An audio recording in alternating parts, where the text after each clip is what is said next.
தமிழக அரசின் சார்பில் நடத்தப்பட்ட அனைத்துலக முருகர் பக்தர் மாநாடு 27 அண்டை நாடுகளிலிருந்து பங்கேற்ற மாநாடு.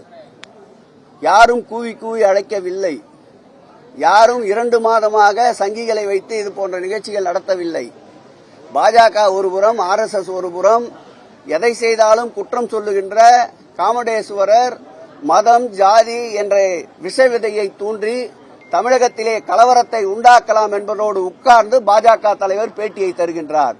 இந்த மாநாடுகள் என்பது அரசியலிலே மக்களிடையே மதத்தை வைத்து மக்களை பிளவுபடுத்துகின்ற சக்திகள் என்பதை முருக பக்தர்கள் தெளிவாக உணர்ந்திருக்கின்றார்கள். ஏற்கனவே அனைத்துலக முருகர் பக்தர் மாநாடை இனி முறியடிக்க வேண்டும் என்றால் அது மாண்புமிகு தமிழக முதல்வர் அவர்கள் ஏற்பாடு செய்கின்ற ஒரு மாநாடு தான் அந்த மாநாட்டை மிஞ்ச முடியும். இந்த மாநாடு சங்கிகள் மாநாடு என்றுதான் நாங்கள் பெயர் வைத்திருக்கின்றோம். நாங்களும் நடத்துகின்றோம்.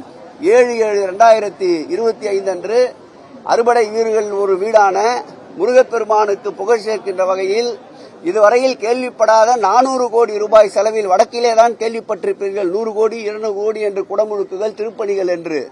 தமிழ்நாட்டிலே முதலிலே 400 கோடிக்கு மேலாக திருப்பணிகள் மேற்கொள்ளப்பட்டு குடமுழுக்கு நடைபெறுகின்ற திருச்செந்தூரிலே விழா கோலம் பூண இருக்கின்றோம். தமிழ்நாடு மட்டுமல்ல, ஒன்றியம் மட்டுமல்ல, உலக அளவிலே இருக்கின்ற முருக பக்தர்கள் கூடி அரோகரா சத்தம் மீண்டும் மாண்புமிகு தமிழக முதல்வரை கோட்டையில் அமர்த்தும் என்று மகிழ்ச்சியோடு தெரிவித்துக் கொள்கிறேன். செய்திகளை உடனுக்குடனும் துல்லியமாகவும் தெரிந்து கொள்ள சப்ஸ்கிரைப் பண்ணுங்க.